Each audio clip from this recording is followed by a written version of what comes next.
सदी का सबसे बड़ा झूठा अगर कोई व्यक्ति है तो नरेंद्र मोदी है। 1998 में जब अटल बिहारी वाजपेयी प्रधानमंत्री हुआ करते थे तो 100 रुपया किलो प्याज था, तो यही जनता गाती थी कि महंगाई डाइन खाता है, और आज जो है महंगाई जो है डार्लिंग हो गई है। सीएए का विरोध वही करेंगे जो राजनीति से प्रेरित है। चुनाव के समय करना उसका केवल फायदा नहीं होता है, नुकसान भी होता है। भाजपा जो है भ्रष्टाचारी युक्त हो गई है। और दूसरी बात एक कहती है भारत माता की जय, LIC बेच दो, भारत माता की जय, रेलवे बेच दो, भारत माता की जय, बेरोजगार कर दो। मोदी जब पहले चुनाव में आए तो चाय वाला बन के गारंटी दिए, दूसरे जो चुनाव में आए तो चौकीदार बन के गारंटी किए।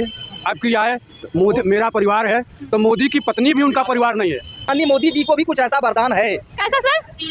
सत्य की आधी शक्ति आते ही मिल जाएगी। पहला मुद्दा आपको दे दें, 2019 में माननीय राहुल गांधी जी ने उनको चौकीदार चोर कर दिया। शायद सामान्य व्यक्ति विक्षिप्त हो जाता, परेशान हो जाता कि चुनाव के टाइम में हमको चोर साबित किया। मोदी की गारंटी 370 हट गया, मोदी जी की गारंटी राम मंदिर बन गया। ये कहीं नहीं बताते हो कि रोजगार की क्या गारंटी है, बेरोजगार की क्या गारंटी है, नौजवानों की क्या गारंटी है। इस बात को आप नहीं बताते हैं, इसलिए ये आपके जुमलेबाजी सरकार नहीं चलेंगी। अब क्या कहते हैं आप, जिस हमारे सनातन धर्म में जिस बीवी का 7 बार फेरा लिए उसकी गारंटी नहीं ले पाए। नमस्कार दोस्तों, मेरा नाम है रूबी। आप देख रहे होंगे कि इस समय चुनावी माहौल, हर जगह चुनावी माहौल चल रहा है। और ये देखिए कि इलेक्शन में महज 1 महीने से कम का ही समय बचा है। और इस वक्त हम पब्लिक व्यू लेंगे कि क्या जो मोदी जी बोले थे अब की बार 400 पार, क्या वो सच होगा। तो यहाँ पे कुछ लोग मौजूद हैं और हम पूछने की कोशिश करेंगे, जानने की कोशिश करेंगे। क्या नाम पड़ेगा सर? मेरा नाम अशोक कुमार पांडे है। मैं राज्य कर्मचारी संयुक्त परिषद गोरखपुर का उपाध्यक्ष हूँ। सर, जो 2024 का मोदी जी ये नारा दिए थे अब की बार 400 पार, इस पे क्या कहेंगे आप? तब होगा 204 जब पुरानी पेंशन होगी बहाल, नहीं तो होगा 200 पार। नहीं 400 पार हो बोले। 400 पार तभी होगा जब हमारी पुरानी पेंशन बहाल होगी। क्योंकि मोदी जी जब 14 में आए थे तो उन्होंने कहा था कि 2 करोड़ नौकरियां हर साल हम देंगे। 10 साल हो गए, 20 करोड़ वो नौजवान हैं उनकी, और 20 करोड़ हम कर्मचारी हैं, तो 40 करोड़ तो ऐसे खसक जाएगा और तो अगर पेंशन नहीं बहाल हुई तो। अब पेंशन बनाएंगे 405 का, हम कहते 543 उनको मिल जाए। अच्छा। इनको पेंशन से काफी दिक्कत है, आपको मिलता है कि नहीं पेंशन? जी नहीं मिलता है, इसलिए समस्या है। अच्छा, आप गवर्नमेंट जॉब करते थे क्या? हम 1989 से राजस्व विभाग में संग्रह हम इनके पद पर काम करते थे, लेकिन सीजनल के रूप में थे। 2009 में हम जाके नियमित हुए। हमारी सरकार कहती है जब आप पैदा होंगे तो आपको जन्मतिथि प्रमाण पत्र नहीं जाएगी, जब आप रिटायर हो जाएंगे मरो उपरांत आपको मृत्यु प्रमाण पत्र जारी किया जाएगा। यही तो लड़ाई है। अच्छा, ये बताइए जो सीए लागू हो गया है इस पे क्या कहेंगे आप?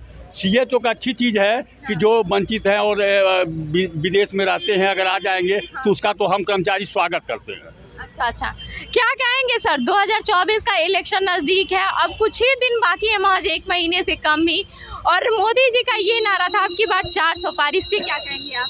इस पर हमको ये कहना है कि मोदी जी भले ही कह लें कि 400 के पार हम रहेंगे, लेकिन वो सपना साकार तभी होगा जब हमारा पूरा कर्मचारी समाज, पेंशनर समाज, सीनियर सिटीजन समाज, रोजगार समाज, जो बच्चे हमारे नौजवान हैं, इन सब नाराज हैं।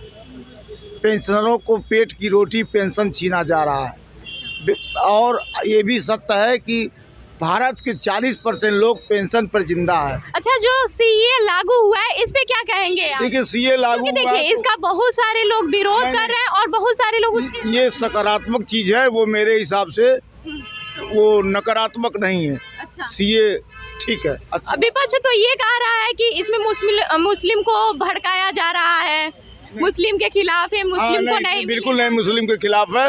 अच्छा। और नहीं तो जो बाहर मुस्लिम है उनके लिए अच्छा ही है। अच्छा। क्योंकि भारत तो ऐसा देश है जहाँ हर धर्मों के लोग बड़े ही प्रसन्नता के साथ रहते हैं। हिंदू मुस्लिम की कोई बात है नहीं है, ये झूठ मूठ का राजनीतिक। क्या कहेंगे सर, जो 2024 का चुनाव है और सीए पे क्या बताएं? मैं ब्रिज नारायण शर्मा पूर्व राज्य मंत्री हूँ, और सीए इस देश के लोगों के लिए ठीक नहीं है। और जो लोग कहते हैं कि मोदी सर क्या बोले आप, सीए इस देश के लिए ठीक नहीं है? ठीक नहीं है। क्यों नहीं है सर? इसलिए नहीं ठीक है कि चुनाव का जब समय आया और 4.5 साल बीत गया, उसके बाद आप चुनावी दृष्टिकोण से आप लागू कर रहे हैं। जब चुनावी फंड जिसमें मोदी ने भ्रष्टाचार किया है, उसको पर्दा डालने के लिए सीए का लालच दिया है। अच्छा, क्या कहेंगे सर? अभी तो आप लोग सपोर्ट कर रहे हैं और ये कह रहे हैं कि ये लालच दे रहा है सीए का, क्या कहेंगे? इनका कहना भी सत्य है। ये कह रहे हैं कि चुनाव के समय घोषणा नहीं होनी चाहिए थी, इसके पहले घोषणा कर देनी चाहिए, इसीलिए ये विरोध कर रहे हैं। और हम लोग भी ये और कोई बात नहीं है, सीए तो अच्छी चीज़ है। क्या कहेंगे? और देखिए 2024 में मोदी की सरकार जा रही है। अच्छा, जा रही है। इस देश की जनता हर तरफ तो ये है, मोदी अब की बार ये बोले हैं कि अब की बार 400 पार। कुछ नहीं, केवल जो पूंजीपतियों का चैनल है हाँ। वो समस्याओं को जनता के समस्याओं को नहीं दिखा रहा है। बेरोजगारी, महंगाई, भ्रष्टाचार, फिरका परस्ती, जातिवाद, इसको आज का चैनल नहीं दिखाई दे रहा है। केवल मोदी ये कर रहे हैं, मोदी वो कर रहे हैं। केवल मोदी का कई हजार करोड़ रुपया लेकर के मोदी का प्रचार कर रहे हैं। अच्छा, आप सीधे चैनलों पे ये कह रहे हैं कि कई हजार रुपए लेके मोदी का प्रचार कर रहे हैं। पत्रकारिता लोकतंत्र का चौथा स्तंभ है। बिल्कुल है। और आज लेकिन आप ये किस प्रूफ के साथ की चोट पर कहता हूँ कि चैनल बिकाऊ है। अच्छा। चैनल बिका हुआ है। चैनल मोदी से करोड़ों रुपया लेकर। कौन सा चैनल बिका हुआ है सर? इंडिया टीवी, अच्छा। आज तक, हाँ। फिर आपका वो भारत, कौन ऐसा चैनल है? भारत कौन सा सर? अरे वो आर भारत। अच्छा, रिपब्लिक भारत। हाँ। ये सब पूंजीपतियों के हैं। एक विज्ञापन लेते हैं करोड़ों रुपया। हाँ। अरे कहा तो जाता है कि एक दिन में कई हजार करोड़ रुपया आप इस पर देखिए यूट्यूब में कि मोदी के प्रचार पर खर्च हो रहा है। कि पैसा कहाँ से आ रहा है? पैसा हमारे आपका टैक्स का पैसा है। अच्छा। मोदी की सरकार नहीं आएगी, नहीं आएगी, नहीं आएगी। अच्छा, ठीक है सर, आपसे मैं मिलूंगी जरूर जब आ जाएगी मोदी की सरकार इस पे। और आप किस हिसाब से ये ब्लेम लगा रहे हैं कि आपके पास प्रूफ क्या है? प्रूफ क्या है? आप किसको मानते हैं? किस चीज़ को आप मानते हैं? क्या, किस चीज? सुप्रीम कोर्ट ने कह दिया हाँ। कि जो इलेक्टोरल बॉन्ड लिया है, हाँ। उसमें चोरी की गई है। अब तक का सबसे करप्ट चीज़ है। अच्छा। पूंजीपतियों से कई हजारों रुपया का चंदा तो मोदी ने लिया। वो तो एसबीआई उसको साफ सुप्रीम कोर्ट ने ये भी कहा था, कल तक का डेट दिया था शाम 5 बजे तक का, कि वो सारे डेटा अवेलेबल कर। अच्छा, आप बताइए, आप सोशल मीडिया को हो। बिल्कुल हो। सुप्रीम कोर्ट तक कुछ जज, अभी आप वेस्ट बंगाल में जज ने इस्तीफा दिया है और उससे पूछा गया, जो शपथ लेता है संविधान की कि हम संविधान की रक्षा करेंगे, उससे कहा गया आप गांधीवाद को मानते हैं कि गोडसेवाद को? उस जज ने कहा कि अभी इस पर हमें बोलने के लिए समय चाहिए। जब जज तक भी काम है इस देश का, तो देश की जनता का क्या हाल होगा, आप बता दीजिए। तो सर, सब लोग बिकाऊ हुए हैं, आप तो यही कह रहे हैं। मीडिया बिकाऊ हुआ है, जज भी बिकाऊ हुए हैं। अच्छा, ये बताइए, किस प्रूफ पे सर? एक दिन में अभी क्लिक करिए तो पूरा स्टेट बैंक का कितना खाता कितना होता है, रोज हिसाब होता है शाम को, कितना रुपया आया और कितना रुपया गया, लेकिन इसका हिसाब नहीं दे पा रहे हैं। इसका मतलब है सारी संस्थाओं पर मोदी का दबाव है।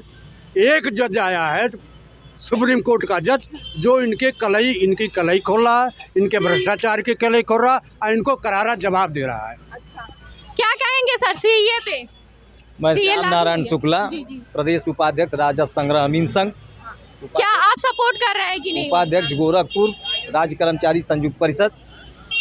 सीए मिला जुला करके बढ़िया कानून है। आपने कहा विरोध कर रहे हैं बहुत सारे लोग। अभी तो आपके बगल में यही तो विरोध इस कर रहे हैं। देश में हर अच्छे और हर को बुरे काम के समर्थक और विरोधी दोनों पाए जाते हैं। जी। सच्चाई यही है कि सीए का विरोध वही करेंगे जो राजनीति से प्रेरित है। हम लोग सामान्य नागरिक हैं और राज्य कर्मचारी हैं। कर्मचारी के दृष्टि से, सामान्य नागरिक के दृष्टि से हमें सीए में कोई दोष नहीं दिखता है।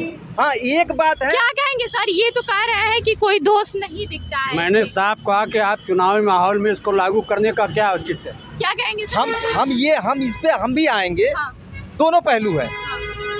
कुछ मुद्दे ऐसे होते हैं कि जो जैसे आग पे हाथ रखने वाले।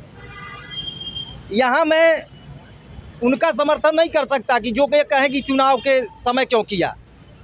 चुनाव के समय करना उसका केवल फ़ायदा नहीं होता है, नुकसान भी होता है, लेकिन फ़ायदे और नुकसान से परे होकर के किसी नियम को क्या कहेंगे सर? यह शुद्ध रूप से हिंदू वोटों को पोलराइजेशन करने के लिए ये लागू किया गया है। क्या कहेंगे सर? आज आइए, अब हम आपको बता रहे हैं। पोलराइजेशन करने के ये बहुत बड़ी बात बोल रहे अब हैं। यहाँ व्यक्तियों में प्रतियोगिता मत कराइए। मैंने कहा हिंदुस्तान प्रतियोगिता में नहीं करा रहे हर हैं, व्यक्ति लेकिन आपके सामने ये बोल रहे हैं हर व्यक्ति को अपनी अभिव्यक्ति की आज़ादी है बिल्कुल और हर व्यक्ति दिमाग लेके पैदा हुआ है। जो चीज़ें आपके दिमाग से अच्छी हैं कोई ज़रूरी नहीं कि हमारे दिमाग से भी वो अच्छी हों। तो सीए कानून मेरे दिमाग से अच्छा है, उनके दिमाग से नहीं अच्छा है, तो हम इस पे उनको समझाने नहीं जाएंगे। ये काम मोदी जी योगी जी करें, जिनको राजनीति करनी है वो जाए करने कि कौन सा कानून अच्छा है, कौन हमें उस कानून को अच्छा है। बोलिए बोलिए सर। एक तो मोदी जी कह रहे हैं कि मोदी की गारंटी। मोदी जब पहले चुनाव में आए तो चाय वाला बन के गारंटी दिए, दूसरे जो चुनाव में आए तो चौकीदार बन के गारंटी किए। अब की आए तो मोदी मेरा परिवार है, तो मोदी की पत्नी भी उनका परिवार नहीं है। क्यों? जब मोदी अपनी आखिर में एक बात हाँ, बताइए, बताइए। जब मोदी का परिवार उनकी पत्नी तक उनके साथ नहीं है, क्या स्मृति ईरानी उनके परिवार के हैं तो उनकी अच्छा, पत्नी हो सकती है? यादव जी ही बोले थे ना, मोदी का तो कोई परिवार ही नहीं है। सही बात है, हम उनके परिवार नहीं हैं, आप उनके परिवार नहीं हैं। ये वो हाँ बताइए बताइए। यहाँ जो बात है, हाँ 2014 का तो पहला चुनाव था, 2019 फिर 2024 होने जा रहा है। बिल्कुल। हमारे पुरातन शास्त्रों में एक राजा बाल थे, जिनको ये वरदान था कि शत्रु की आधी शक्ति सामने आते ही आपको मिल जाएगी। शायद कहीं न कहीं हमें लगता है कि माननीय मोदी जी को भी कुछ ऐसा वरदान है कैसा सर? कि आधी कि शक्ति शत्रु की आधी शक्ति आते ही मिल जाएगी। अच्छा। पहला मुद्दा आपको दे दें, हाँ 2019 में माननीय राहुल गांधी जी ने उनको चौकीदार चोर कर दिया। हाँ शायद सामान्य व्यक्ति विक्षिप्त हो जाता, परेशान हो जाता कि चुनाव के टाइम में हमको चोर साबित किया। नहीं, मोदी ने उसको अच्छा बनाया और धीरे धीरे सबसे पहले चौकीदारों की लाइन लगवा दिया। अच्छा। जो सच में चौकीदार पद पे थे वो सारे के सारे मोदी के समर्थन में आ जाए। हाँ। उसके बाद तमाम सारे हमारे आप जैसे लोग, हम भी चौकीदार, यानी करोड़ों की संख्या में देश में चौकीदार पैदा हो गए। अब आइए 2019, बैठे बैठाए लालू यादव ने मोदी को मुद्दा दे दिया कि आपका परिवार। अरे सच यह है कि जो व्यक्ति शादी होने के बाद पत्नी छोड़ा, उस पर किसने क्या कमेंट किया हमारा मतलब नहीं है। वो देश की सेवा में लगे हुए हैं, मैं उसका विरोधी नहीं हूँ। मैं यहाँ आ रहा हूँ जिस मुद्दे पे कि सच में माननीय योगी जी और मोदी जी के कार्यों में 90% की गुणवत्ता पे अगर कोई सवाल उठाए जाते हैं तो राजनीति प्रेरित है। अच्छा। 10% की गुणवत्ता खराब है, 10% की उनके काम इस कदर खराब हैं कि एक शेर कहा जाता है कि लाख खुशियाँ कम है एक गम को भुलाने के लिए, और एक गम काफ़ी है ज़िंदगी भर रुलाने के लिए। तो माननीय मोदी जी और योगी जी अपने कर्मचारियों का नुकसान करके, उनको पुरानी पेंशन न दे करके 60 साल के बाद दर दर भटकने के लिए जो मजबूर कर रहे हैं, ये काम उनका उनके सारे अच्छे कामों पे पानी डालने वाला है। बाकी 90% काम उनके अच्छे हैं। अगर उस 90% कामों पे कोई आवाज़ उठाता है, विरोध करता है, ऐसा तो क्योंकि आप एक तरफ उनकी तारीफ भी कर रहे हैं, एक तरफ उनका विरोध नहीं, आलोचना भी कर रहे हैं। मैं व्यक्ति विरोधी नहीं हूँ, मैं व्यक्ति विरोधी की बात मैं नहीं कर उनके रही हूँ, काम आप का बता विरोध रहे हैं, करता मैं हूँ। मैं उसमें का व्यक्ति हूँ कि हमारे पिताजी ने हमको पैदा किया, पाल पोस के इस लायक बनाया। आपके चैनल के सामने मैं बोलने लायक हुआ हूँ, लेकिन पिताजी भी अगर कोई गलत काम करते हैं तो वहाँ मैं टोकता हूँ कि नहीं पिताजी ये काम आपका थोड़ा गलत लग रहा है, संशोधन करिए। मैं उसी हैसियत से भारत का एक नागरिक होने के नाते, उत्तर प्रदेश राज्य का कर्मचारी होने के नाते और अपने तमाम कर्मचारी का राष्ट्रीय और प्रदेश का पदाधिकारी होने के नाते माननीय योगी जी और मोदी जी को बार बार निवेदन करता हूं, अपने माता काली से निवेदन करता हूं कि उनकी बुद्धि को शुद्ध करिए और आने वाले चुनाव से पहले पुरानी पेंशन को लागू करवा दीजिए। नहीं तो जितने उनके अच्छे काम हैं शायद अच्छा, ये जो ये जो पुरानी पेंशन है इसको लेके आप लोगों ने अभी आप भूख 400 3 दिन पार का पे आ भूख जाइए। हड़ताल भी किया था। अभी आप 400 पार पे आ जाइए। आप अभी 3 दिन मतलब भूख हड़ताल भी हुआ था, तमाम कर्मचारी धरना प्रदर्शन कर रहे हैं, क्या इसका असर नहीं हो रहा है? जो राम जी की 22 अप्रैल को प्राण प्रतिष्ठा होने वाली थी उसके पहले मोदी जी, योगी जी, जो भी गवर्नमेंट है उसको ये लागू कर दे, नहीं किए। अब क्या लगता है अब वही मैं कह रहा हूँ कि 400 पार का नारा तो हमारे माननीय मोदी जी लगा रहे हैं। डर हमें यही लग रहा है कि अगर वो पुरानी पेंशन नहीं दिए हम कर्मचारियों की तो कहीं ये 400 पार उनका दिवा स्वप्न न साबित हो जाए। इसलिए मैं चाह रहा हूं कि हमारे रुपेश भाई का, हमारे तमाम राज्य कर्मचारियों का, हमारे तमाम केंद्र के कर्मचारियों का समर्थन खुल करके ले लें और 400 नहीं पूरी लोकसभा ही जीत लें। 400 पार क्यों रखने की ज़रूरत है? हम लोग खुद चाहते हैं कि आने वाले 50 सालों तक राज करें मोदी जी, लेकिन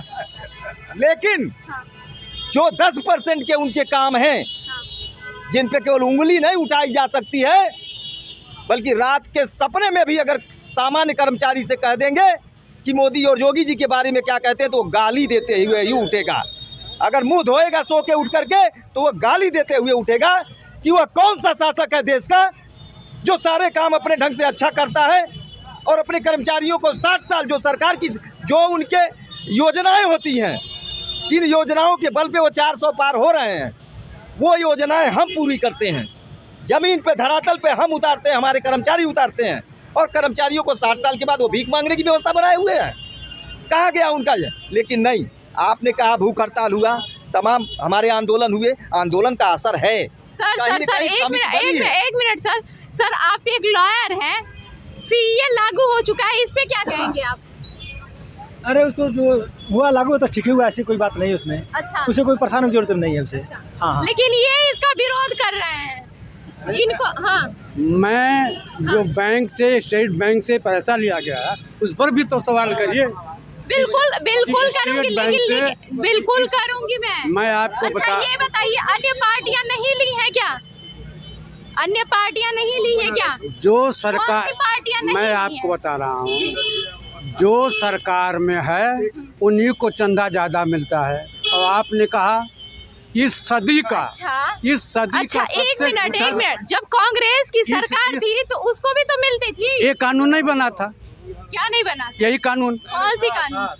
हाँ, कानून कौन सा कानून? कौन सा? एक आप मिनट कौन सा नहीं। कानून बताइए? आप बताइए कौन नहीं, सा? चंदा मिला था ये मालूम है, कांग्रेस चंदा को भी चंदा मिला था। कानून क्या है? कानून क्या है? और आज जो है कांग्रेस का चंदा कम हो गया कानून क्या और है? भाजपा का चंदा ज्यादा हो गया।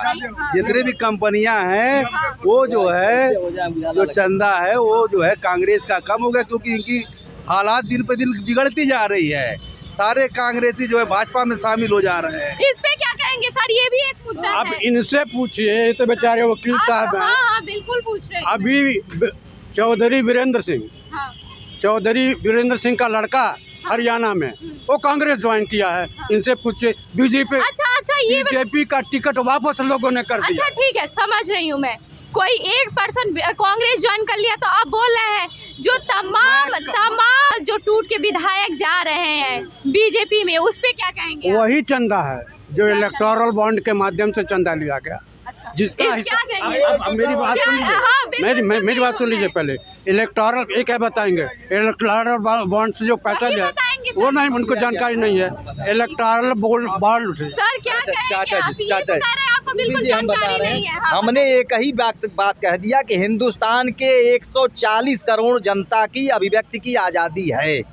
हम किसी को जबरदस्ती मोदी, योगी, राहुल, सोनिया या लालू या अखिलेश यादव का समर्थक नहीं साबित कर सकते हैं। इसलिए इस मुद्दे को आप छोड़िए। ये मानिए कि उनके दृष्टि से मोदी के काम खराब हैं, योगी के काम खराब हैं, सीए खराब है, उस पे अपना पूरा समय मत देखिए, दीजिए। नहीं मैं पूरा समय नहीं दे रही हूँ, लेकिन देखिए हमारा ये फर्ज बनता है कि हम पब्लिक से क्वेश्चन करें।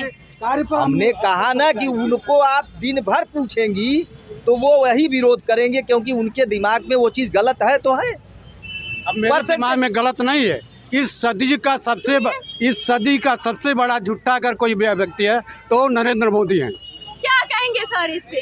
नो क्या कमेंट, कहेंगे? No comment. क्यों नो? हमने कहा मैं बताऊं हाँ, आपको, बताइए। कहने का मतलब मात्र ये है कि भाजपा जो है भ्रष्टाचारी युक्त हो गई है। और दूसरी बात ये कहती है भारत माता की जय, LIC बेच दो, भारत माता की जय, रेलवे बेच दो, भारत माता की जय, बेरोजगार कर दो। इससे नहीं चलता है। समस्या ये है, आपको बताना है 1998 में जब अटल बिहारी वाजपेयी प्रधानमंत्री हुआ करते थे तो 100 रुपया किलो प्याज था, तो यही जनता गाती थी कि महंगाई डाइन खात है। और आज जो है महंगाई जो है डार्लिंग हो गई है पब्लिक का, ऐसा इनका माइंड वॉश किया गया है। आप बताइए, आप मीडिया की हैं, आप से मैं पूछना चाहता हूँ, क्या बेरोजगारी नहीं है? क्या महंगाई नहीं है? क्या भ्रष्टाचार नहीं है? तो इस सबको करना चाहिए। तो इनसे पूछा जाएगा, मोदी की गारंटी 370 हट गया, मोदी जी की गारंटी राम मंदिर बन गया। ये कहीं नहीं बताते हो कि रोजगार की क्या गारंटी है, बेरोजगारी की क्या गारंटी है, नौजवानों की क्या गारंटी है। इस बात को आप नहीं बताते हैं, इसलिए ये आपके जुमलेबाजी सरकार नहीं चलेंगी। अब क्या कहते हैं आप, जिस हमारे सनातन धर्म में जिस बीवी का 7 बार फेरा लिए उसके गारंटी नहीं ले पाए, तो आप जनता की गारंटी की आप क्या बात करते हैं?